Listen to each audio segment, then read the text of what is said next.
دوستای عزیز و مهربونم، سحر هستم، راوی کانال داستان‌های عاشقانه با سحر. ممنون میشم با سابسکرایب کردن و به اشتراک گذاشتن ویدیوها به ما انرژی بدید. استان آذربایجان، زمستان سال 1367. زمین زیر پا منو به یاد رنگ گلبرگای رز سرخی که هر سال دم عید وسط باغچه ی حیاط خونه بیبی منیره گل میکرد مینداخت. همون گلایی که ما دخترها با لاک سرخ روی ناخنامون میزدیم. اما این بویی که مشامم رو پر کرده بود هیچ شباهتی به بوی اون گلا نداشت. بوی عجیبی بود. بویی که انگار حکایت از یک کابوس توأم با ترس و اضطراب داشت. همه چیز تو اتاق خوابی که واسم امن‌ترین مکان دنیا بود غیر عادی به نظر می رسید. نمیدونستم خوابم یا بیدار که یهو صدایی تو سرم طنین انداخت. صدای پر از قیس باباخان. اما اون اینجا تو اتاق من چی میخواست؟ اون که هرگز اینجا نمی اومد. اصلا مگه من کجا بودم؟ تو خونه خودم یا اهواز خونه بیبی؟ نه اهواز نبودم. چون اهواز کجا و باباخان کجا؟ نمیدونم هوشیار بودم یا نیمه هوشیار. اما هنوز توی تختم دراز بودم که صدای باباخان تو گوشم میپیچید که میگفت اینو واسه همیشه از زندگیت بیرون کردم تا دیگه هیچ وقت با آبروی کسی بازی نکنه. اما تو عروس، با تو هم کار دارم. و تصویر کوروش توی اون حال و روز غیر قابل باور که گویی سالها بود به خواب فرو رفته بود لحظه ای از جلوی چشمم دور نمیشد. خصوصا اون چشمای عسلیش با اون نگاه نافذ و گیرا، اون صورت مهربونش که دقیقاً به رنگ همون گلبرگای سرخ گل رز بود. ولی توی اون شرایطم باز لبخند به لب داشت و مثل همیشه نگران من بود و میخواست بهم بگه نترس یغما، دلت قرص باشه، چون من اینجا کنارتم. ولی چطور میشد دلم قرص باشه؟ خدایا، من بعد از دیدن این چیزا دیگه چطور میتونستم زندگی کنم و آروم باشم؟ حتی اگه حضور باباخان و اون نگاه مرموزش رو هم نادیده میگرفتم، اون تصویری که از کوروشم توی ذهنم نقش بسته بود رو چطور میتونستم به دست فراموشی بسپارم؟ چطور میتونستم بی تفاوت باشم بهش؟ نمیدونم چی شد که یهو یاد شبی افتادم که سرش رو شبیه همین لحظات ربابری که الان توی خواب و بیداری دیده بودم روی پاهام گذاشته بود و من موهای لخت قهوه‌ایش رو آروم آروم نوازش میکردم که ای کاش و ای کاش و ای کاش دنیای من همون شبی که کنار کوروش بودم توی همون لحظات قشنگ و عاشقانه تموم شده بود. اونقدر تو این حال و هوا موندم و زار زدم تا بالاخره اون بوی عجیب از مشامم رفت و دیگه نشونی از اونچه کف اتاق خوابم دیده بودم وجود نداشت. با تن و بدنی خسته و کرخت و ترس و وحشتی که تو جونم افتاده بود توی تختم نشستم. سرم سنگین بود و دنیا دور سرم میچرخید. اتاق تاریک بود ولی نه اونقدری که نتونم تمیزی کفش رو ببینم. وحشت زده به دستام نگاه کردم. اونم این کف اتاق پاک بود. ولی من هنوز سنگینی سر کوروش رو روی پاهام حس می‌کردم. قلبم بی‌محابا به قفسه سینم می‌کوبید و صدای پرغضب باباخان هنوز توی گوشم بود. ولی هیچ نشونی از اون اتفاقات نبود. انگار همه چیز یه خواب بود. یا بهتره بگم یه کابوس. صدای آواز خوندن حمیدرضا که تو خونه پیچید دلم کمی آروم گرفت. ندیده میتونستم حدس بزنم که داره موهاشو سشوار میکشه تا قوطی روغن رو روشون خالی کنه و هنوزم عرقگیر تنشه. کلافه سر سنگینم رو روی بادش گذاشتم و چشمام روی هم فشار دادم و سعی کردم نذارم کابوسی که دیده بودم باز به خاطرم بیاد. نیم ساعتی از بیدار شدنم میگذشت ولی اونقدر زیر لحاف از این پهلو به اون پهلو شده بودم تا حمیدرضا دل از آینه و سشوار بکنه و از خونه بره. دمدمای غروب بود و هوا گرگ و میش. پایه بدون جورابم که کف بدون فرش و سرد اتاق رو لمس کرد یادم اومد باید نصف حقوق این ماه هم رو برای خرید فرش اتاق کنار بذارم و دوباره یاد فرش توی کابوسم افتادم و ته دلم خالی شد.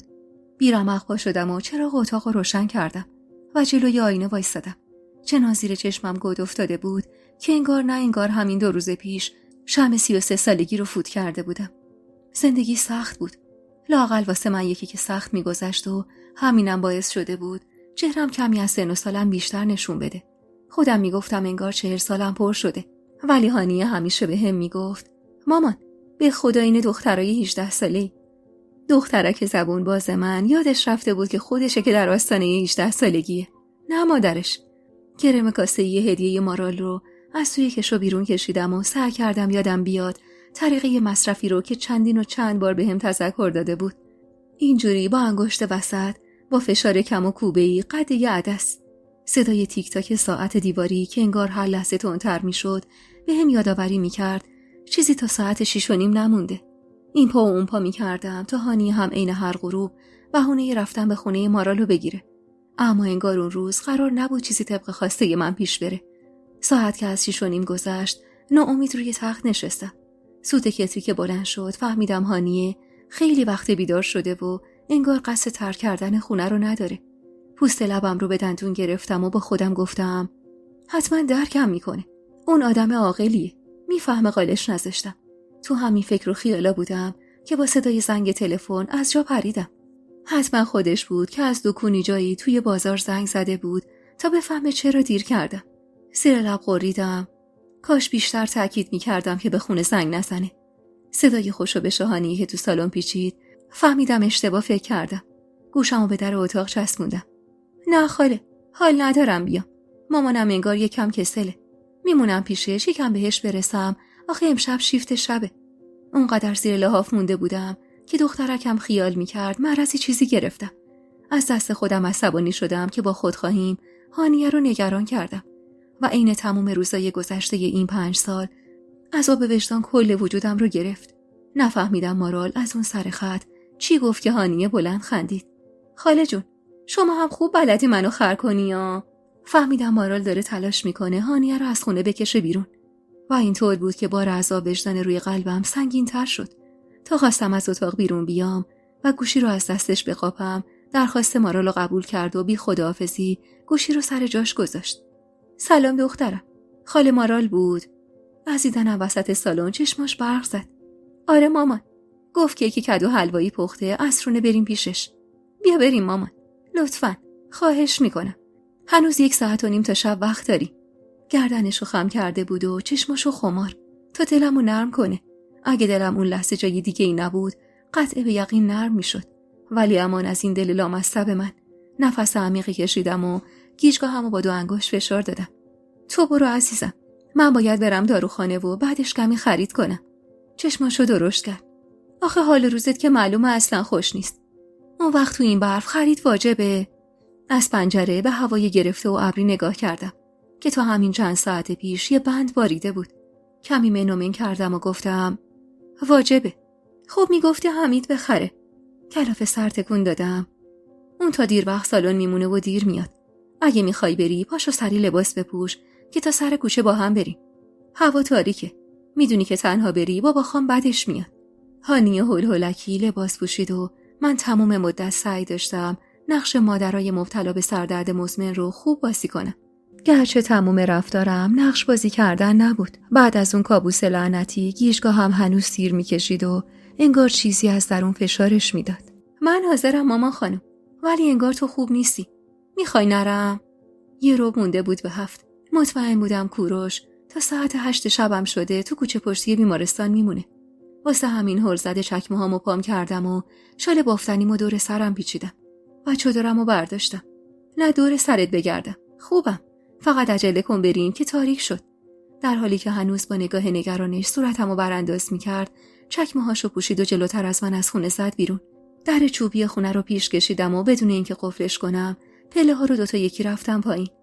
به طبقه اول که رسیدم، صدای تلویزیون رنگی سجاد کل راه پله رو پر کرد و من یاد شبی افتادم که آوردش خونه و بابا خان چه علم شنگه‌ای به پا کرد. آخه بابا خان معتقد بود این جعبه سرخ شوم پر از گناه و منکراته و هنوزم با گذشت 3 هفته از اون روز باهاش کنار نیومده بود و سجاد فقط وقتایی جرأت داشت روشنش کنه که بابا خان خونه نبود.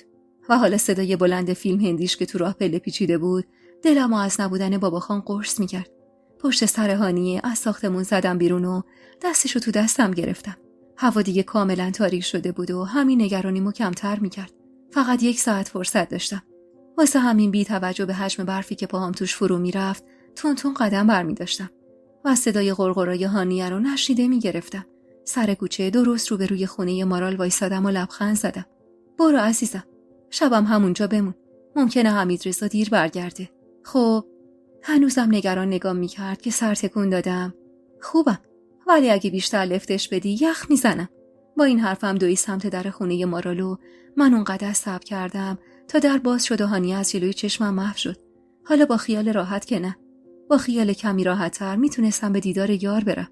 سر خیابون تاکسی گرفتم و در بست تا خیابون بیمارستان در اختیار گرفتمش. وقت خصاصت به خرج دادن و مراقبت از جیب نبود. باید میرسیدم بهش. اگه امشب نمیدیدمش حتما از تبعات اون کابوس کوفتی دق میکردم تا موعد دیگه. به خیابون بیمارستان نرسیده مشتم و از سکه های توی جیب پالتوم پر کردم و با صدای جیرین جیرین تو تاریکی تاکسی شروع کردم به شمردن.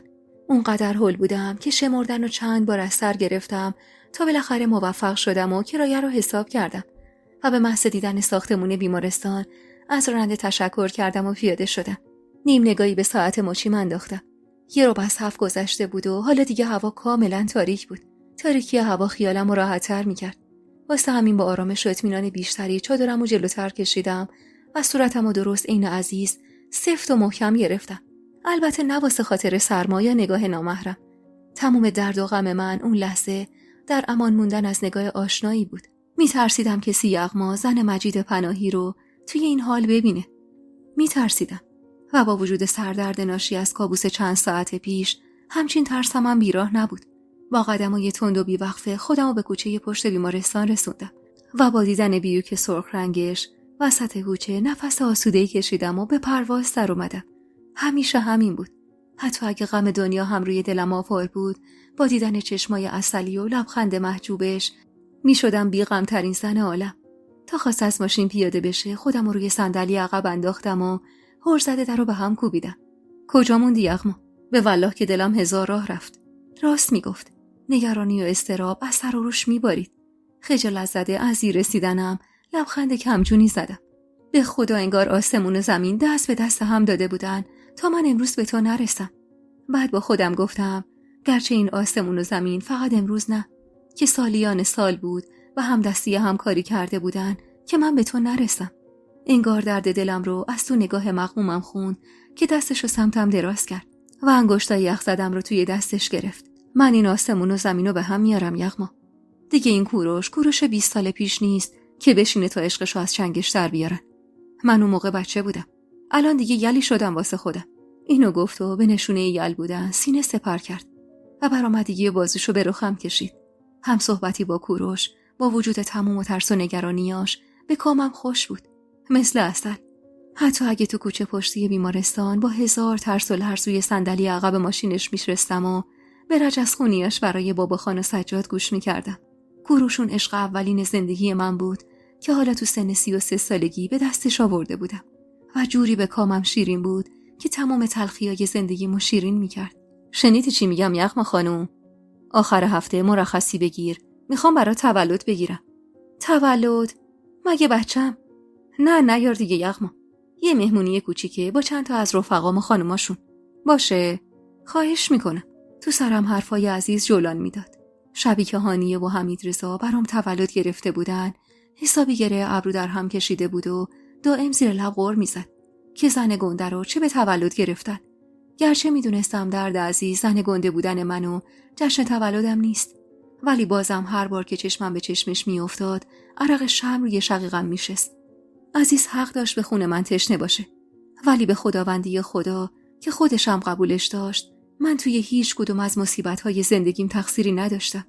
باشه یغما، آخه اون هفته باید برم اهواز. انگار مادر زیاد حالش خوب نیست، معلوم نیست کی برگردم. لااقل یه شب پیشم بمون تا کمتر دلتنگ بشم. حتی حرف رفتنم که میزد دلم میگرفت. کوروش تنها کس من توی این شهر غریب بود. شهری که با وجود سر کردن 20 سال از زندگیم تو خاکش هنوزم برای من بوی غربت میداد. کی برمیگردی؟ چنان عین دختر بچه‌های تازه عاشق شده صدام بغضی شده بود که خودم هم از خودم خجالت کشیدم. ولی با همین یه جمله من چلچراغ شوق تو نگاه کوروش روشن شد. سعی میکنم زیاد نمونم عزیزم. قول میدم. ولی تو هم قول بده که یه مرخصی واسه آخر هفته جور کنی. باشه. انگار نه انگار که 35 سالشم پر شده بود. هنوزم این پسر بچه‌های سرتق 18 ساله سر پرشور و شری داشت. اصلا واسه همینم بود که جرئت نداشتم از تصمیمی که خان بابا واسه زندگی من و سجاد گرفته بود چیزی بهش بگم. میترسیدم باد به کله پرشورش بیفته و خودشو بدبخت کنه. باشه یغما. نگاش کردم. تک تک اجزای صورتش التماسم رو میکرد و من میدونستم اگر بیشتر از اون توی اون فضا بمونم قلبم به دست و پای عقلم میفته. هرزده دسته در رو کشیدم. دیرم شده. بی پروا دستمو گرفت و مجبورم کرد دوباره نگاش کنم. یغما جان، لطفاً. من، یغما، همسر مجید پناهی، تنها عروس خان علی پناهی، با وجود 2 فرزند بالغ و سنی که نمیشد چندان جوان حسابش کرد، با همون 2 کلمه حرف و نگاه مظلوم وا دادم. به کوروش وا دادم. به کوروشی که عشق دیرینه روزگار جوونیم بود. عشقی هر چقدرم رفت و اومد و پاشنه در رو از جا در آورد، حاج بابا رضایت نداد به وسط ما و ترجیح داد تحت قاری خونش رو به عقد پسر رفیقش در بیاره. مجید مرد بدی نبود. 10 سالی از من بزرگتر بود و خب من دختر 14 ساله‌ای بودم که داغ عشق کوروش به دلم مونده بود. داغ عشقی که نذاشتن کمی به سرما بشینه و چشم باز نکرده نوزادی به بغلم دادن و گفتن مادرش منم. همون روزا فاتحه عشق کوروش رو خوندم و دل دادم به زندگی با مجید. مرد آروم و بیشیل پیله‌ای بود، ولی نه من عاشق و شیدای اون بودم و نه اون دل باخته من سرگرم هانیه بودم و مجید سرگرم کار و کامیون و بار. هانیه که 2 ساله شد دوباره مادر شدم و این بار خدا پسری بهم داد که حالا با گذشت 11 سال از نبودن مجید هر بار که چشمم به صورت پسر نوجوان 16 سالم میفته انگار صورت زندگی پدرش رو میبینم و بار عذاب وجدان روی شونه هم سنگین تر میشد. حمید رضا نه تنها که صورت و قد و بالاش پدرش رفته بود که حتی خلق و خوشم با مجید خدا بیامرز و بابا خان مو نمیزد. فقط کمی امروزی تر بود. باشه یغما جان، لطفاً. گفتم باشه و از ماشین پیاده شدم.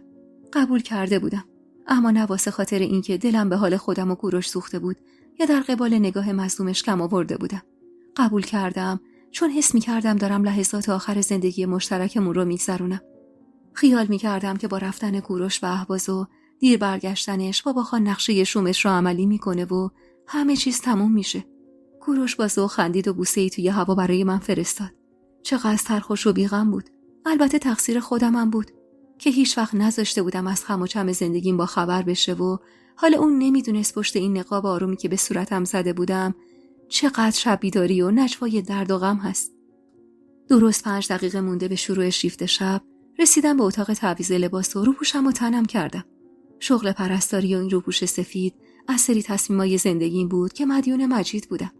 بچه‌ها که از آب و گل در اومدن و لم زندگی با پسر بزرگ بابا خان دستم اومد و به قولی میخ زندگی مشترکم رو کوبیدم، ازش خواستم بذاره درسم و ادامه بدم. خود مجید با درس خوندن من و کار کردنم مشکلی نداشت و عمده مشکل ما بابا خان و افکار و تعصباتش بود که البته مجیدم لم بابا خان خوب بلد بود. اصلا شاید همون حرفای مجید بود که باعث شد بعد از فوتشم بابا خان مانع درس خوندن و کار من نشه. هنوز که هنوزه با یادآوری اون شب و حرفای مجید لبخند به لبم می اومد. بابا خان، به نظر من زن باید تو جامعه باشه. درس بخونه، کار بکنه. نه که خرج خونه بده ها، نه اصلا. ولی باید بلد باشه گیریم خودش رو عذاب بکشه تا اگه یه روز خدای نکرده سایه مرد بالا سرش نبود، سایه نامردم بهش نزدیک نشه. با بغض با اینه نگاه کردم. چطور تونستم باهاش این کارو بکنم؟ چطور دلم اومد اینقدر وقیح و بیچشم رو باشم؟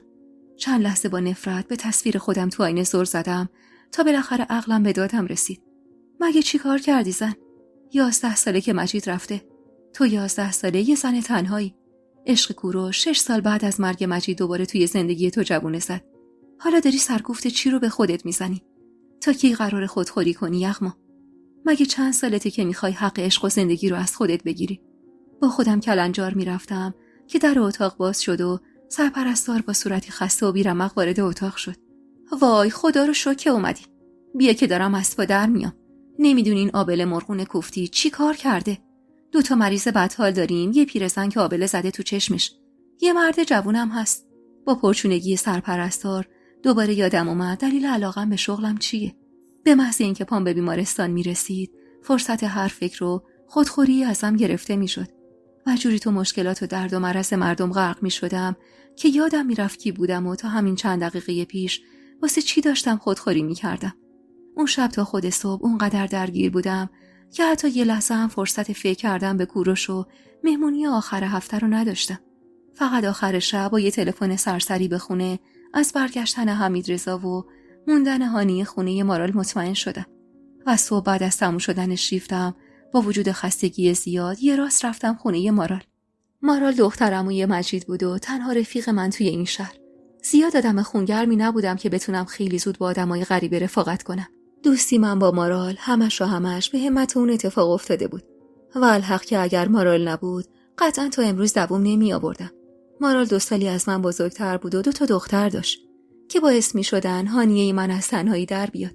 شاید اگه نسبت خونی مارال با بابا خان نبود، اون هیچ وقت اجازه نمیداد من و بچه‌هام اونقدر راحت و بی‌دغدغه به خونه مارال رفت و آمد کنیم. پشت در وایسادم و انگشتمو به نرمی روی زنگ فشار دادم و انگار که جسم داغی رو لمس کرده باشم، خیلی زود دستمو پس کشیدم تا مبادا زیاد از حد صداش در بیاد و اهل خونه رو بیدار کنه. دستم تازه از روی زنگ برداشته شده بود که در خونه با قیژ ضعیفی باز شد و صورت خندون مارال از لای در هویدا شد. خانم دکتر، خسته نباشید. خندیدم. مارال همیشه خانم دکتر صدا میزد و دیگه بعد از 18-19 سال رفاقت میدونستم کدوم حرفش شوخیه و کدوم حرفش از سر جدیته. مارال، یکی بشنوه به همون میخنده به خدا. دکتر چیه؟ من پرستارم. خب فرقش چیه؟ جفتتون روپوش سفید میپوشید و درد مردم رو دوا میکنید دیگه. پچ‌پچ‌وار حرف میزد و ریز ریز میخندید، جوری که منم به خنده افتادم. فرقش 6-7 سال بیشتر درس خوندن و زحمت بیشتر مارال خانم. بچه‌ها خوابن؟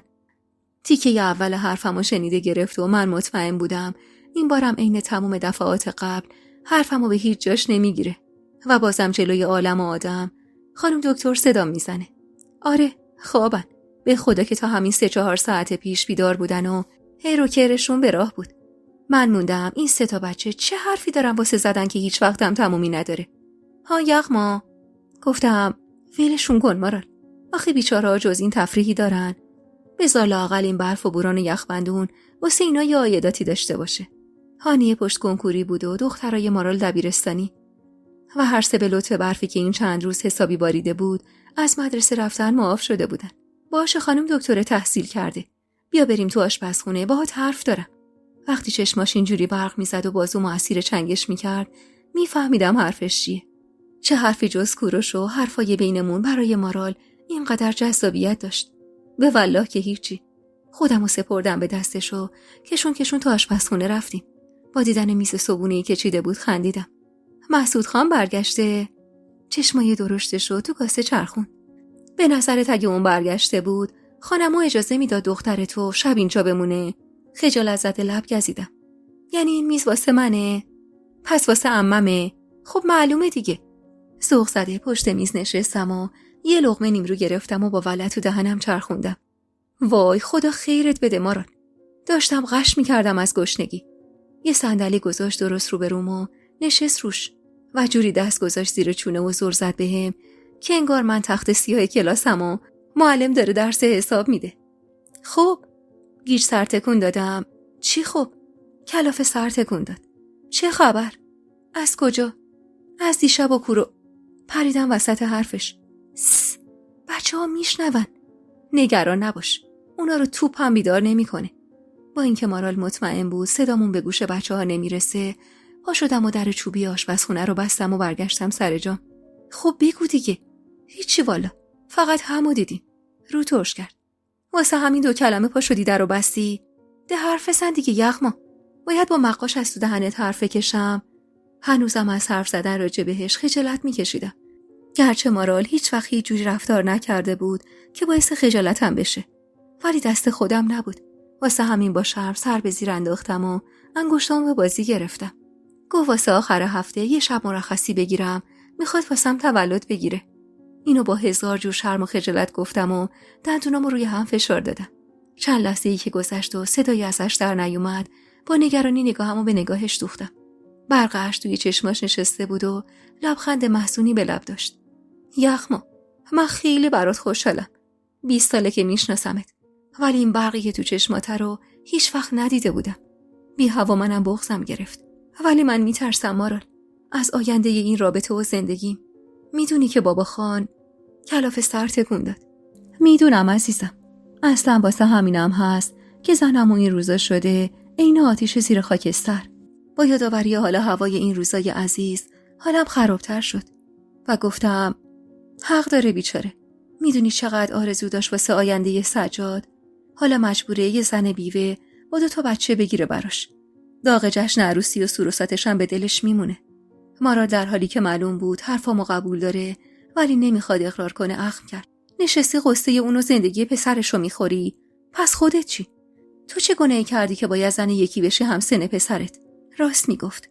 سجاد 8 سال از حمیدرضای من بزرگتر بود و 10 سال از خودم کوچیکتر. ولی این چیزا هیچ اهمیتی واسه بابا خان نداشت. نگاش کردم و گفتم من آره تو یغما، به نظرم وقتشه که با کوروش حرف بزنی. بذار پا پیش بذاره. تو کی میخوای خانومی کنی و همه چیزا ازش مخفی کنی؟ اون که بچه نیست. شاید عقلش بهتر از من و تو قد بده. چه فکری آخه مارال؟ تو بابا خانو نمیشناسی؟ اون آدمی نیست که بذاره ناموس پسرش زن غریبه بشه. حاضر پسر خودش رو بدبخت کنه ولی نذاره سایه غریبه بیفته رو زندگی من و بچه ها. مارال بغض کرد و این بچه ها زانوهاشو آورد بالا روی صندلی و بغل گرفت. آخرش من انقدر قصه تو رو میخورم که میترکم یغما. گفتم خب خودت هی اصرار میکنی برات تعریف کنم. وگرنه به من باشه که ترجیح میدم بریزم تو خودم. آره بریزی تو خودت تا دق کنی و بمیری. خندیدم. البته دور از جونم مارال خانم. خب دروغ میگم، بگو دروغ میگی. دروغ نمیگفت و حقم داشت. ولی این ماجرا چیزی نبود که با قصه خوردن و گریه کردن بشه راه به جایی برد. تو فکر و خیال بودم که گفت حالا چی میخوای بپوشی؟ گیش نگاش کردم. کجا؟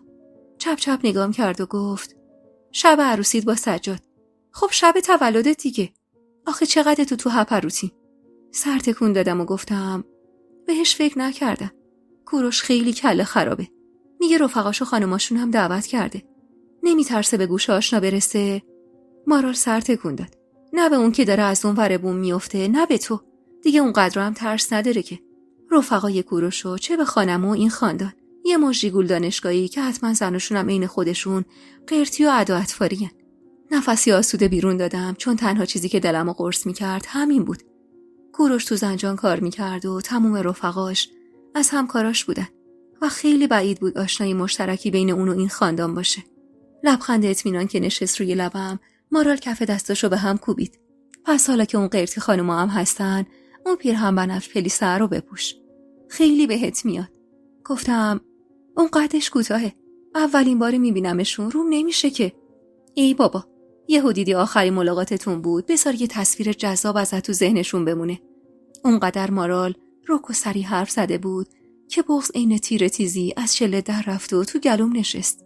حتما چشمام از اشک پر شده بود که یهو خودشو کشید سمتم و بغلم کرد. ببخشید، ولی حقیقته. اگه کاری نکنی این میشه آخرین دیدارتون. مارال خبر نداشت که خود منم داشتم به آخرین دیدارمون فکر میکردم. به اینکه اون تولد و اون شب میشد آخرین خوشی من و کوروش. و بعدش زندگیم میشد صحنه تئاتر نمایش‌های بابا خان. دیگه چیزی نگفتم و مارالم فهمید که نباید حرفی بزنه. چند ساعتی بعد از صبحونه با هانیه برگشتیم خونه. حمیدرضا طبقه پایین پیش بابا خان بود و هانیه هم رفت پیششون. ولی من بی‌حوصله تر از اونی بودم که بخوام اخم و تخم عزیز و برنامه‌ریزی بابا خان رو واسه ازدواجم با سجاد تحمل کنم. یه نفس و با عجله پله‌ها رو دویدم بالا و خودمو انداختم تو خونه. لحظه آخرم ما صدای عزیزو میشنیدم که میگفت واسه نهار برم پایین. اما خودمو به نشیدن زده بودم و سری در و پشت سرم به هم کوبیدم. قلبم تون میزد. پشت به در بهش تکیه زدم و چش روی هم فشار دادم. هیچ راهی نداشتم. نه پدری داشتم که دلم بهش خوش باشه، نه برادری که مطمئنم اگرم داشتم به پشتوانه بابا خان جلو روم وای میستادن و نمیذاشتم بعد از 20 سالم به مراد دلم برسم.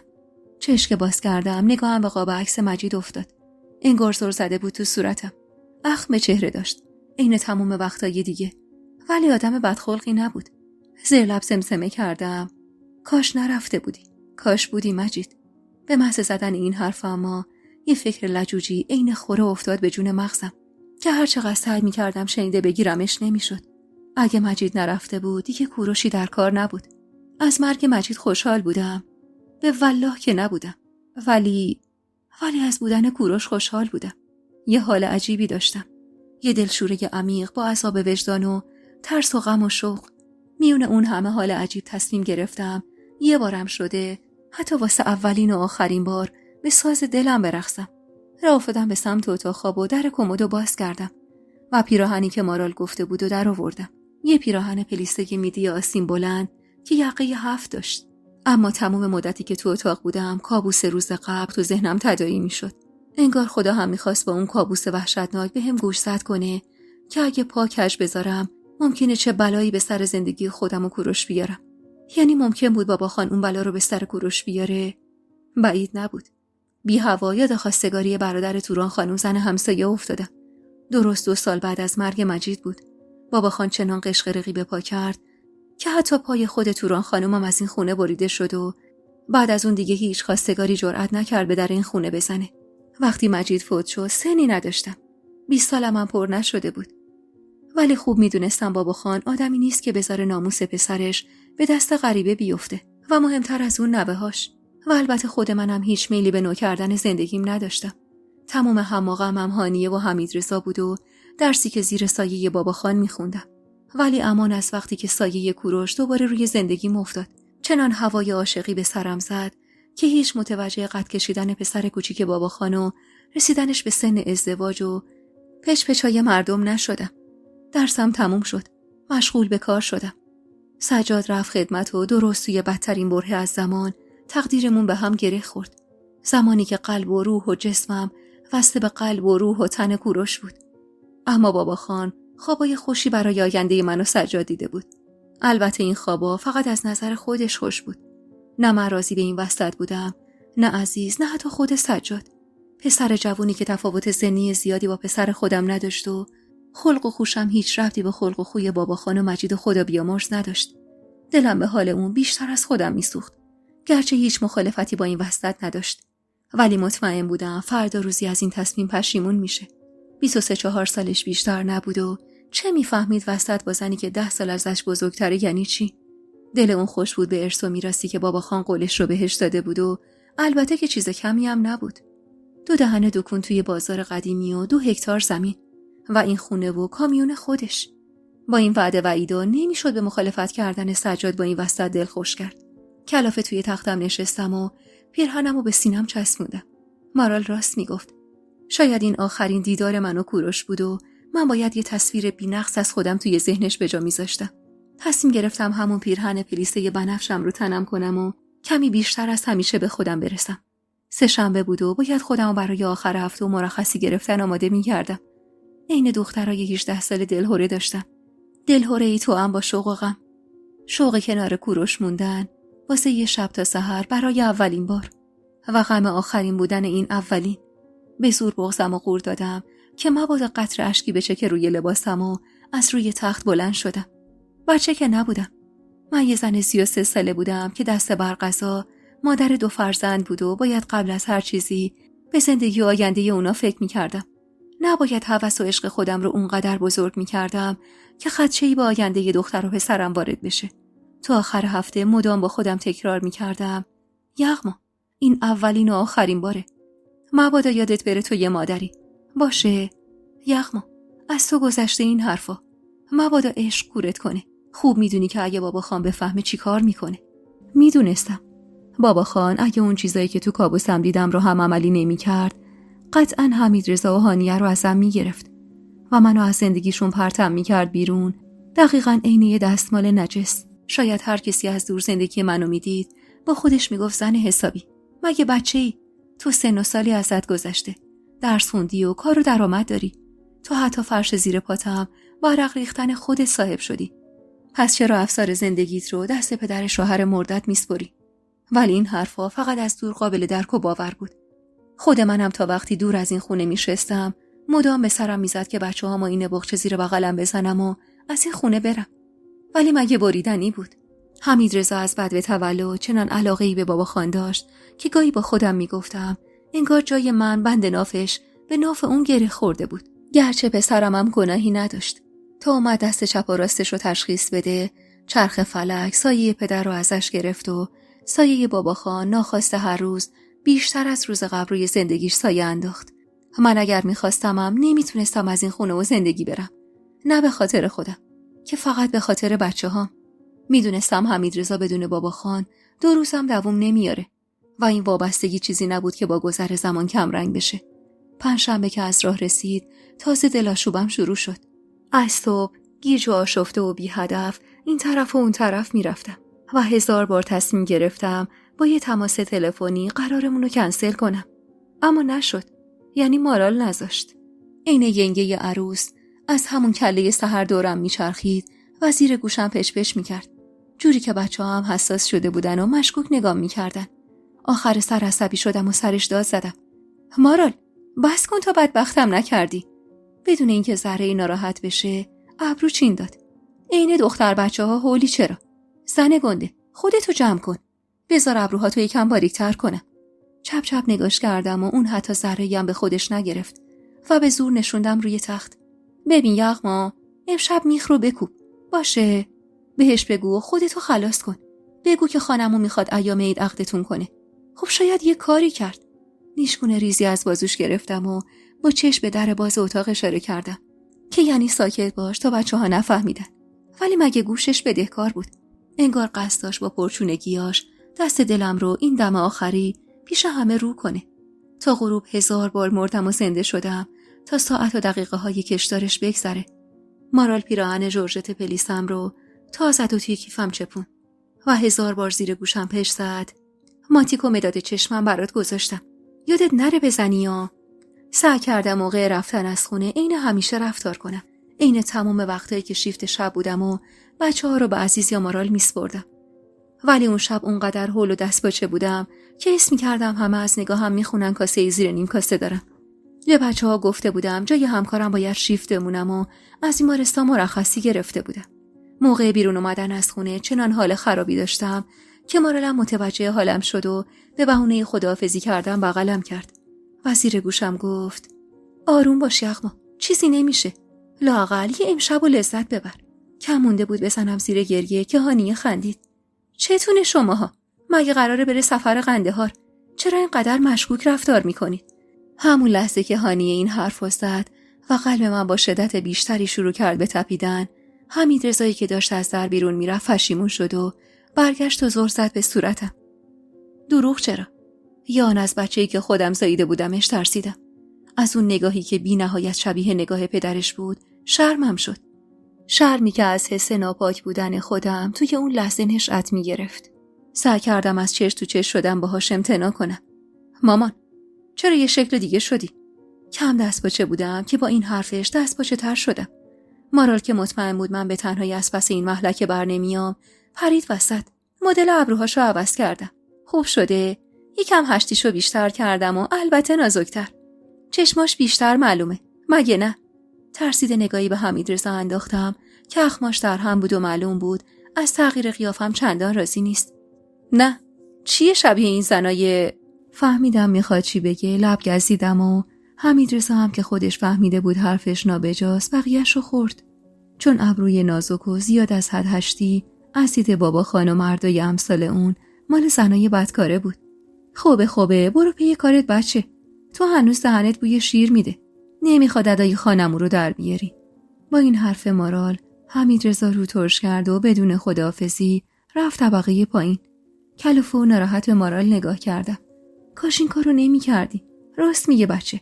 منو چه به این کارا آخه. مارال اخم در هم کرد. خاک بر سرت که افسار زندگی تو دادی دست یه پسر 16 ساله. زن گنده. یعنی تو اختیار ابروی خودت هم نداری؟ این مدل ابرو تازه مد شده. الان منی که ابروهام نازک خرابم. مارال جان، تو شوهر داری.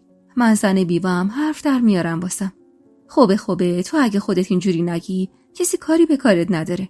چادرمو از چوب لباسی برداشتم و کیفمو از دستش گرفتم و بی توجه به اخمایی در همش چادر رو انداختم رو سرم و کشیدم تا روی ابروها. مارال، هانی دست تو امانت. انگار راستی داشتم میرفتم سفر قندهار. عصبی هلم داد دم در و غرید. ده برو دیگه. دروغ چرا؟ یه گوشه از قلبمون تو خونه پی صورت قهر کرده ی حمیدرضا و نگاه نگران هانیه که انگار میگفت مامان میدونم داری چی کار میکنی و با همون حال زار از خونه زدم بیرون و راه افتادم سمت خیابون. تا تاکسی بگیرم که با بوق ضعیف بیوک سرخش قلبم هوری ریخت. با چه دل و جرأتی اومده بود سر کوچه تا سوارم کنه. بیا بالا عروس خانم. بی هیچ ترس و واهمه‌ای شیشه رو داده بود پایین. کم مونده بود از وحشت همونجا قالب تویی کنم. وحشت زده دور و برم رو نگاه کردم. گرچه از شدت سرما تا 100 فرسخی ما سگم پر نمیزد.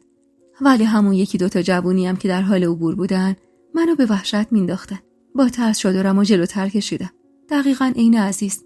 و صورتم رو سفت چسبیدم و مجبورا رو صندلی جلو کنار کوروش نشستم. و زیر لب زمزمه کردم تو رو خدا زودتر راه بیفت.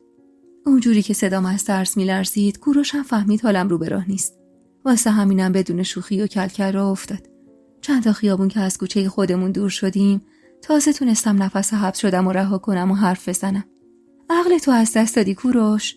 هیچ میدونی اگه یکی تو رو اینجا میدید چی میشد؟ با خنده نگام کرد.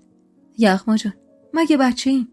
ما دوتا آدم عاقل و بالغیم و به نظرم وقتش رابطمون رسمی بشه. حتی با شنیدن حرفشم مو به تنم سیخ میشد.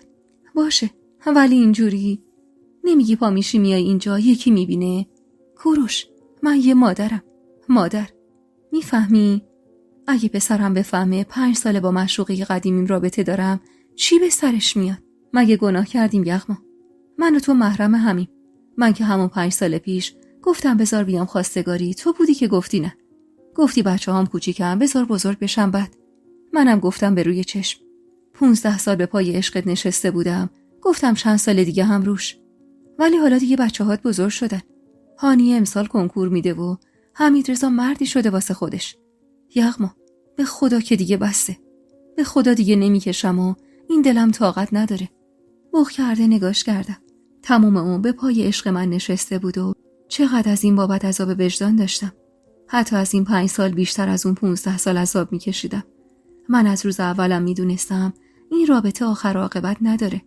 ولی نتونستم به دلم غلبه کنم و پا گذاشتم وسط زندگیش تا داغش به دلم نمونه. حتی شده واسه چند سال کوتاه. یغما جان هنوز نگاش میکردم. بی هیچ حرفی و اون همونجور آروم و بی‌نگرانی رانندگی میکرد. و من نفهمیدم که از شهر زدیم بیرون و راه افتادیم سمت زنجان. من مطمئنم دختر و پسری که تو تربیت کردی خیلی عاقل‌تر از این حرفانو میدونن مادر جوونشون نباید تو آخر عمر مجرد بمونه. با خودم گفتم شاید هانی دست پرورده من باشه. اما حمیدرضا کل عمرش لقمه از دست بابا خان گرفته و کجا بودی ببینی که همین چند دقیقه پیش چی به هم گفت؟ اونم واسه خاطر چند تا ابرویی کنده شده. کوروش نمیدونست تو دل من چی میگذره و چه حال خرابی دارم. آخه دردم که یکی دوتا نبود. من اون لحظه هم ترس از ریختن آبروم داشتم، هم غم از دست دادن عشق دیرینه‌ای که تازه طعم خوش زندگی کنارش به مزاقم می نشست. گاهی میزد به سرم که از نقشه‌های بابا خان براش بگم. ولی میدونستم تهش میشه رگ غیرت قلمبه شده یه کوروش و تعجیلش واسه خواستگاری از من و خشم بابا خان و جلو افتادن عقدم با سجاد. راه به جایی نداشتم. شاید اگر حمیدرضا اونجوری وصله به تن بابا خان نبود جفت بچه‌هامو برمی داشتم و از این شهر میرفتم. ولی نمیشد. حمیدرضا دیگه بچه‌ای نبود که بشه بزنیش زیر بغل و از این شهر و این خاندان دورش کنی. تمام مدتی که توی راه بودیم کوروش از آینده حرف زد. میخواست بریم تهران زندگی کنیم. مطمئن بود حمیدرضا رابطه خوبی باهاش برقرار میکنه و میگفت شاید فقط روزای اول کمی سر ناسازگاری بذاره. و من چقدر توی دلم به خوشباوریش خندیدم. درسته این بچه‌های 5 ساله دلش صاف بود. اما نمیدونست همون حمیدرضا اگه بفهمه این مرد جوون قرتی شده شوهر ننش ممکنه چه بلایی به سرش بیاره. شب نیمه رسیده بود که ماشین رو جلوی در خونش نگه داشت. هوا تاریک بود و کوچه خلوت. بفرما پایین عروس خانومم. سعی داشتم نذارم حال خرابم به هم غلبه کنه و آخرین شبی رو که میتونستم کنارش باشم خراب کنه. با لبخندی تصنعی از ماشین پیاده شدم و با خیالی راحت از نبودن آشنایی توی اون شهر اجازه دادم چادرم روی شونه هام بیفته. جلوی در ساختمون وایستاد و همون جور که توی جیبش دنبال دستی کلید میگشت نگام کرد. چقدر بهت میاد؟ یه جوگنگ سر تکون دادم. چی؟ این مدل ابرو بیشتر از قبلی بهت میاد. البته که تو هر طوری باشی خوشگلی، اما حالا سیاهی چشمات بیشتر تو چشم میزنه. سعی کردم حرف تنده حمیدرضا رو که داشت پس ذهنم جولان میداد نشنیده بگیرم. خوشت اومد؟ خندید و صورتش رو به صورتم نزدیک کرد و خیلی آروم و ریز بالای چشمم رو بوسید. خیلی زیاد. گر گرفتم. جوری که انگار نه انگار وسط سیاه زمستون بودیم و سوز سرما سنگ رو ترک مینداخت. بفرما تو یغما خانم. الهی که من قربون اون شرم و حیات برم. بیشتر خجالت کشیدم و واسه خلاص شدن از دست نگاه سنگینش هر زده وارد ساختمون شدم. اولین بارم نبود که پا به این خونه میذاشتم. اما توی این 5 سال به تعداد انگشتای دستم نمیرسید شبایی مثل امشب که به دروغ شیفت مونده بودم. پله های ساختمون رو با عجله و نفس زنون بالا رفتیم. گرچه کوروش به تمام همسایه و صاحب خونه گفته بود که زن داره، ولی من بازم از نگاه کنجکاو غیر وحشت داشتم. طبقه 3 یه واحد نقلی داشت که مأمن گرم من و کوروش بود. پشت درش وایسادم و کوروش لبخند به لب کلید انداخت و در رو باز کرد. خدا رو شکر به موقع رسیدیم. تا تو حاضر بشی من میز میچینم. بچه‌ها هم 1 ساعت دیگه میرسن. وارد خونه شدم. مبل چرمی 3 نفره وسط پذیرایی کوچیکش بود و خونه از تمیزی برق میزد. کوروش هلم داد سمت اتاق خواب و همون جور که پاکتای خرید و روی کابینت میچید غر زد. اینقدر دیر به دیر میای که با خونه خودت هم غریبی میکنی؟ کوروش اینو گفت، اما دریغ از ذره‌ای احساس غربت و وجود من. درد من اون لحظه حس غربت نبود. من سعی داشتم گوشه به گوشه اون مأمن گرم عشقم با کوروش رو به خاطر بسپرم. وارد اتاق خوابش شدم. کیف دستیمو روی تخت 2 نفره گذاشتم و چراغ روشن کردم و جلوی آینه وایسادم. تنها عکس 2 نفرمون رو جلوی آینه گذاشته بود. با بغض بهش خیره شدم. مال سال اول رابطمون بود. چند ماه بعد از اون روزی که بعد از سالها دوری توی بیمارستان دیدمش. برق عشق توی چشمای جفتمون سوسو میزد. قشنگه نه؟ هر شب جای تو این یه تیکه عکسو بغل میکنم و میبوسم که نمیرم از شدت دلتنگی. یادت میاد مال کی بود؟ با بغض خندیدم. روزای اول رابطمون. 7 ماه و 6 روز بعد از اولین باری که دیدمت. خندید. از اون خنده های قشنگ. البته اولین باری که من و تو همدیگر رو دیدیم برمیگرده به 23 سال پیش. میدونستم منظورم رو فهمیده، ولی سعی داشت سر به سرم بذاره تا بغضم نشکنه. منم این خودش خندیدم. هنوز نفهمیدم تویی که زنجان زندگی میکردی و دانشگاه زنجان درس میدادی چرا واسه درد کلیه آوردن بیمارستان شهر ما. با شیطنت خندید و ابرو بالا انداخت. زشت نیست اگه اعتراف کنم. مشتاق نگاش کردم و هر فکری از سرم گذشت جز اون چیزی که چند دقیقه بعد کوروش به زبون آورد. دستمو میونه دستای مردونش گرفت و کشوندم لبه تخت و مجبورم کرد روی پاش بشینم. راستش رو تمام این مدت 20 سالی که تو اون شهر زندگی میکردی یه تیکه از قلب من اونجا پیش تو بود. درست نیست بگم، ولی حتی وقتی که زن مجید بودی، حتی کنکور که دادم اولین شهر شما رو انتخاب کردم. همونم قبول شدم. اما ننم تا فهمید جنجال به پا کرد. خوب میفهمی دردم چیه. گفت اگه بخوام برم طرف زن شوهردار آقم میکنه. حقیقتا منم ترسیدم. گفتم آهش دامن زندگیمو میگیره. انتقالی گرفتم اهواز و درسمو همونجا تموم کردم. ولی اگه بگم به هوای دیدن سالی 2 بار پا میشدم میومدم اونجا دروغ نگفتم. 1000 بار دیدمت. تو راه مدرسه، تو راه دانشگاه، با مجید، بی مجید، بچه به بغل، تنها. اما تو هیچ وقت منو ندیدی، چون به کلی فراموشم کرده بودی. از بس پاکی یغما. من اونقدر خبیثم که حتی وقتی فهمیدم مجید تصادف کرده و مرده شرمنده، اما خوشحال شدم. یهو با این حرفش ته دلم خالی شد و عرق سرد نشست روی تنم و از روی پاش بلند شدم و اخم کردم. یعنی چی؟ خجالت زده دستی به صورتش کشید. یغما، نه که بگم از مرگ یه آدم خوشحال شدم و نه به خدا، ولی اون عشق منو ازم دزدیده بود. با رفتنش من میتونستم به تو برسم. اگه اون الان زنده بود تو الان داشتی تو خونه براش دم پختک بار میذاشتی، ولی اون گناهی نداشت. درسته، ولی من و تو هم گناهی نداشتیم عزیزم. این هم تقدیر اون بوده دیگه. وقتی فهمیدم مجید فوت شده تمام بار و بندیلم و جمع کردم اومدم زنجان. این فقط واسه خاطر اینکه نزدیک تو باشم و دل ننم آروم بگیره که تو شهری که تو هستی نیستم. اون شبم که سنگ کلیه عمونمو باریده بود خودم از بچه‌ها خواستم بیارنم تو بیمارستانی که تو کار میکنی. آخه دیگه وقتش بود بعد از 15 سال و 4 ماه منو ببینی و فیلت یاد هندستون بکنه یغما خانم. با چنان ذوقی حرف میزد که حالم بدتر میشد. یعنی چی به سرش میومد وقتی میفهمی زن سجاد شدم؟ با صدای زنگ در این فنر از جا پرید و با شوخی 2 دستی زد تو سرش. خدا مرگم بده. نشستم پای خانوما. مهمونام رسیدن. اما تو اصلا نگران نباش. آروم و با دل راحت حاضر شو. از اتاق که رفت من هنوز تموم فکرم پی این 20 سالی بود که کوروش تموم زندگیش رو خرج عشق به من کرده بود. کاش میتونستم کاری بکنم که سرنوشت جفتمون جور دیگه ای رقم بخوره. ولی دریغ که زورم نمیرسید. من نه توان مقابله با سرنوشت رو داشتم، نه زور تحمل. صدای خنده های ذوق زدش که تو خونه پیچید، یادم افتاد این آخرین شبیه که میتونم کنارش باشم. بوق کرده پیرهن بنفشم رو از تو کیف در آوردم و گرفتم جلو صورتم. رنگم پریده و زیر چشمام زیادی گود رفته بود. انگار 10-15 سالی فاصله بود بین این صورت و اون عکسی که جلوی آینه بود. لباسامو در آوردم و پیرهنمو پوشیدم. نمیدونستم مهموناش کیا هستن، ولی میدونستم چند تایی مرد نامحرمم میونه اون جمع هست و من از وقتی پا به خونه بابا خان گذاشته بودم حتی یه تار از موهامم به چشم مرد غریبه نیومده بود. ولی این خودداری به خواست خودم نبود و تمومش به اجبار بابا خان عزیز بود. من اونقدر در قید و بند این چیزا نبودم که بخوام تمام عمر با چادر رنگی و چارقد تو مهمونی‌ها حاضر بشم. ولی حالا که 20 سال از عمرم به اجبار اینجوری طی شده بود، کمی سختم بود تغییر رویه دادن. به هر سختی که بود خودم رو راضی کردم و جورابا راضیانمو در آوردم و کنار گذاشتم. و صندلایی که دم آخر مارال تو کیفم چپونده بود و پام کردم. از خودم و سن و سالم خجالت میکشیدم که داشتم این دخترای 18 ساله واسه مردی که عاشقم بود بزک میکردم. ولی لااقل یه امشب رو باید قید خجالت و شرم و حیا رو میزدم. حق کوروش بود که بعد از این همه سال صبر و انتظار یه شب، لااقل یه شب باب میلش بگذره.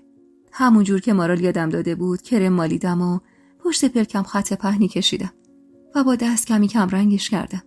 خود مارال گفته بود این کارو بکنم چون مطمئن بود اونقدری ناشیانه خط چشم میکشم که نه تنها زیبایی چشمامو بیشتر نمیکنه که خرابشم میکنه.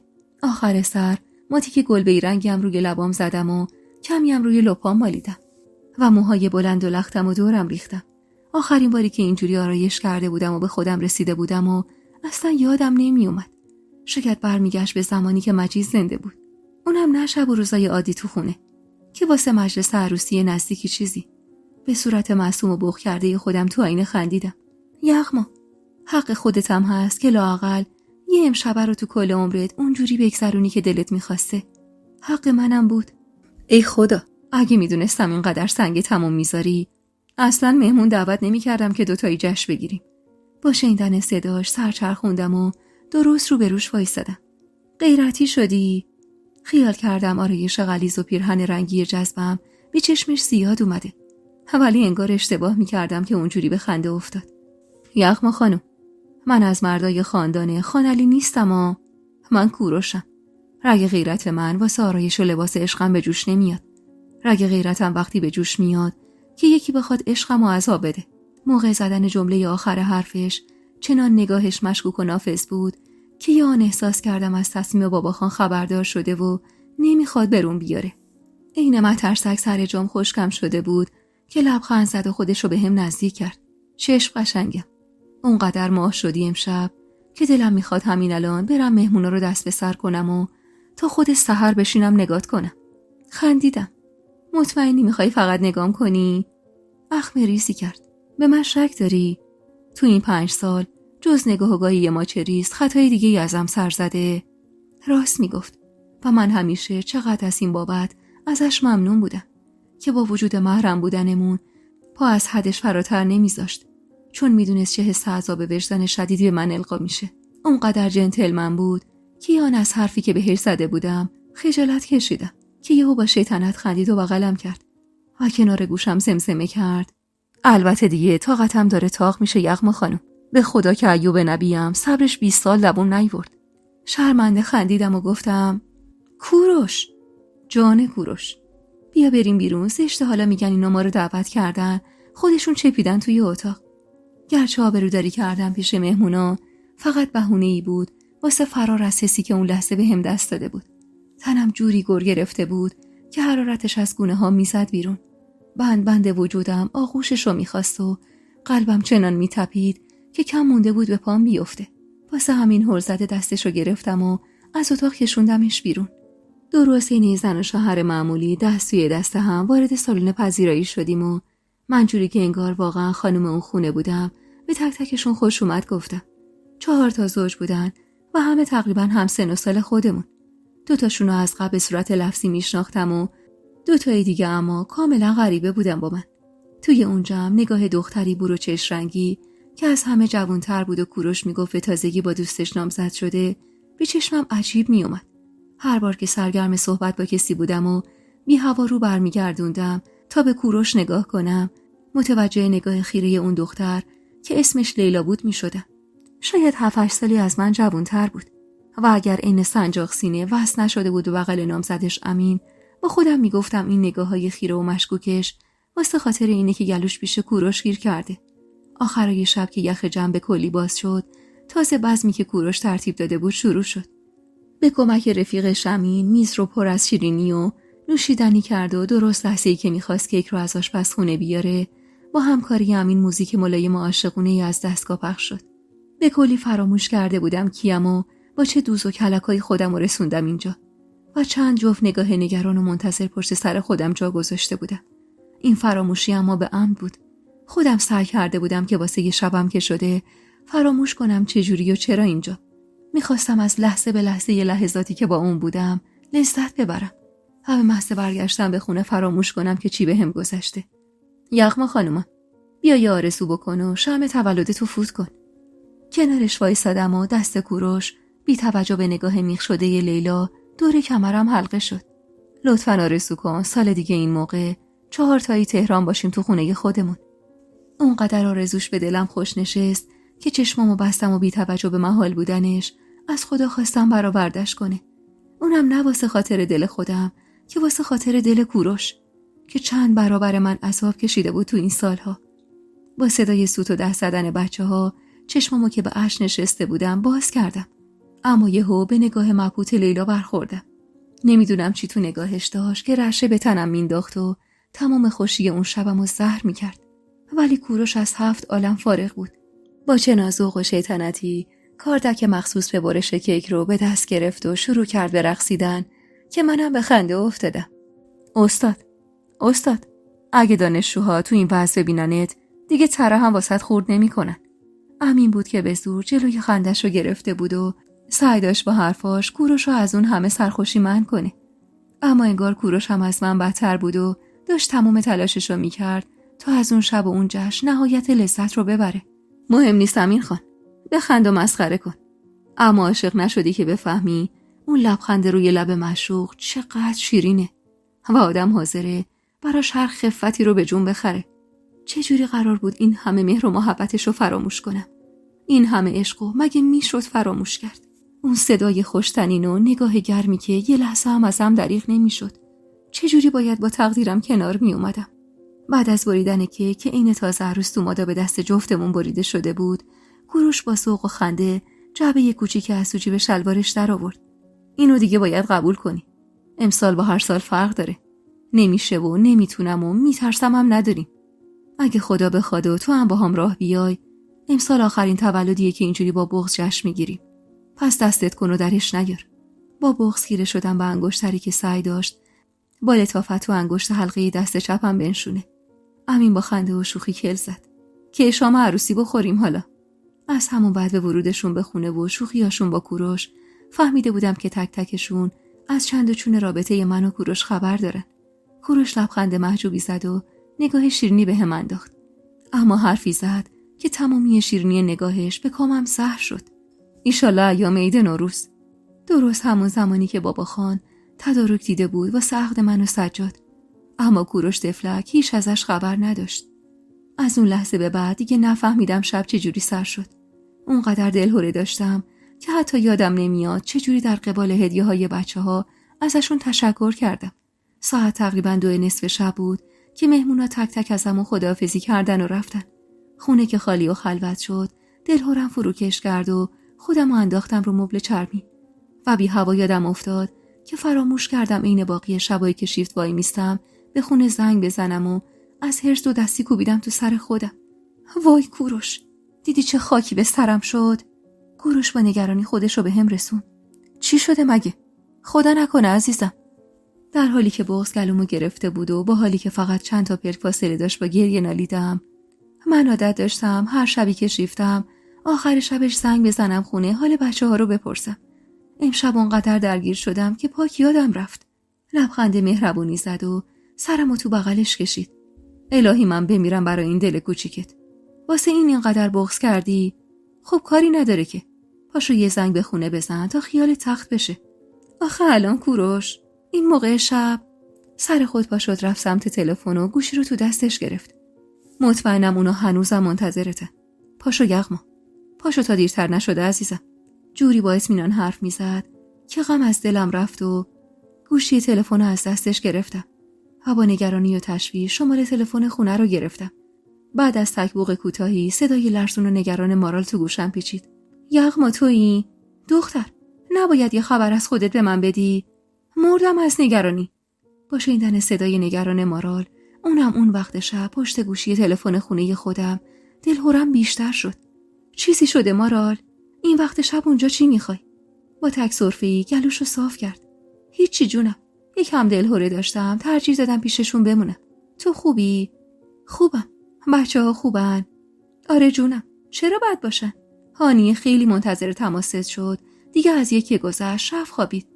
نمیدونم چی تو لحن صدای مارال بود که به وحشتم مینداخت. انگار که یه اتفاقی افتاده بود و مارال سعی داشت ازم مخفی کنه. بعد از اینکه تماسو قطع کردم قطره اشک چکیده روی گونم و یواشکی پاک کردم تا کوروش متوجه نشه. ولی جوری اون با دقت زل زده بود بهم که هیچی از نگاهش دور نمیموند. چشم قشنگم. چرا اینقدر سخت میگیری؟ زنگ زدی دیدی خوبن. گریه واسه چیه؟ مغموم عین بچه‌ها نگاش کردم. مارال میگفت هانیه تا همین 1 ساعت پیش گوش به زنگ تماس من بوده. چقدر من خودخواهم که بچه‌مو چشم انتظار گذاشتم کوروش. هانیه خیلی به من وابسته است. میگم کوروش من خیلی مادر بدیم. خیلی. مگه نه؟ کوروش با این حرفم اخماشو در هم کرد و به زور بغلم گرفت. یغما جان تو بهترین مادری هستی که من تو کل زندگیم دیدم. خب دیگه هم این حرفو نزن. اگه مادر خوبی بودم که واسه خاطر دل خودم بچه‌هامو اینجوری دست به سر نمی‌کردم. از شدت غصه این حرف نابجا از دهنم در رفته بود و الا اصلا قصد ناراحت کردنشو نداشتم. اونم کسی که با این همه عشق اینطور مهمونی واسم تدارک دیده بود. چند لحظه مات و مبهوت نگام کرد و بعد از چند بار باز و بسته کردن دهنش بالاخره صداش در اومد. یغما جانم یه زن هم میتونه مادر خوبی باشه، هم میتونه با دلش راه بیاد. چرا فکر میکنی اگه بری پی دل دیگه مادر بدی هستی؟ گناه تو چیه که شوهرتو تو اوج جوونی از دست دادی؟ عزیز دل من، همسن و سالای تو الان نهایتا یه بچه 5-6 ساله دارن. اینا که امشب اومدن اینجا رو دیدی؟ با عصبانیتی بی دلیل پریدم وسط حرفش. آره دیدم. میخوای بگی اونا همسن و سال منن و این دغدغه ها رو ندارن؟ ولی من دارم کوروش. درست یا غلط منو تو 14 سالگی شوهرم دادن و تو 15 سالگی یه بچه بغلم بود. و الان یه دختر 18 ساله و یه پسر 16 ساله یتیم دارم. میگی چون خودم جوونم باید بچه‌هامو بندازم سطل آشغال؟ اونقدر تند رفته بودم که حتی لحن حرف زدنم واسه خودمم غریبه بود. من که خوب کوروشو میشناختم و میدونستم هیچ وقت همچین فکری راجع به بچه‌هامو زندگیم نمیکنه. پس چرا توی همچین شبی همچین حرفی زدم؟ ولی دیگه واسه پشیمونی حسابی دیر بود. کوروش با نگاهی دلخور و صورتی پکر ازم فاصله گرفت و بی هیچ حرفی شروع کرد به جمع کردن ریخت و پاش مهمونی. دلم چند برابر بیشتر از چند دقیقه قبل گرفت. نمیدونستم باید چی کار کنم. علل خصوص که کوروش نمیدونست درد من چیه و چرا اینقدر تندخو و بد رفتار شدم. دقایقی با خودم کلنجا رفتم تا تونستم شرمندگی رو کنار بذارم و برم سر وقتش. داشت باقی مونده یک کیکو توی ظرف میذاشت که از پشت بغلش کردم. سرمو به کمرش چسبوندم و گفتم ببخشید عزیزم. این روزا زیاد روبرا نیستم. خیال میکردم حالا شروع میکنه به داد و بیداد کردن. ولی چه خیال خامی. انگار هنوز این مرد جنتلمنو خوب نشناخته بودم. هرچند که خیال میکردم خوب شناختمش. ولی اشتباه میکردم. منتظر بودم با حرص دستمو پس بزنه و شروع کنه به دعوا کردن باهام. ولی به نرمی چرخید و سرمو روی سینه‌اش فشار داد. میدونم جونم. میدونم حالت خوب نیست. ولی آخه چرا؟ نگران آینده‌ای؟ میترسی خانلی بچه‌ها رو ازت بگیره؟ اما عشقم، اون اصلا همچین حقی نداره. اگه سرم داد میزد و به تندی با هم رفتار میکرد، دلم بیشتر آروم میگرفت تا اون نگاه مغموم و لحن مظلومش. بغض کرده نگاش کردم. کوروش، تو از سر منم زیادی. من اونقدر تندی میکنم، بعد تو اینجوری حرف میزنی، بیشتر خجالت میکشم. مهربون خندید. الهی قربونت برم. من که میدونم حالت خوش نیست این روزا. این حالتم فقط واسه حضور من تو زندگی تو، نگرانیت واسه آینده بچه هاست. ولی درست میشه. بهت قول میدم که درست بشه. زور زدم بهش و تک تک اجزای صورتش رو از نظر گذروندم. چشمای کشیده عسلی و موجه های قهوه‌ای درست همرنگ موهاش. فک مستطیلی و لب و دماغی که حسابی به صورتش میومد و مردونه بود. حاضر بودم جونم رو هم واسه یه تار از موجه هاش بدم اگه مادر نبودم. اگه دلم بند نبود به زندگی دوتا بچه‌ای که هیچ دخلی به این مرد نداشتن. بی فکر لب زدم. دیگه نمیخوام قصه بخورم کوروش. لااقل یه امشب. میشه یکم از اونی که به رفیقا دادی بیاری با هم بخوریم؟ با تعجب جفت ابروهاش پرید هوا. چی؟ تو؟ انگار راستی حالت خوب نیست یغما.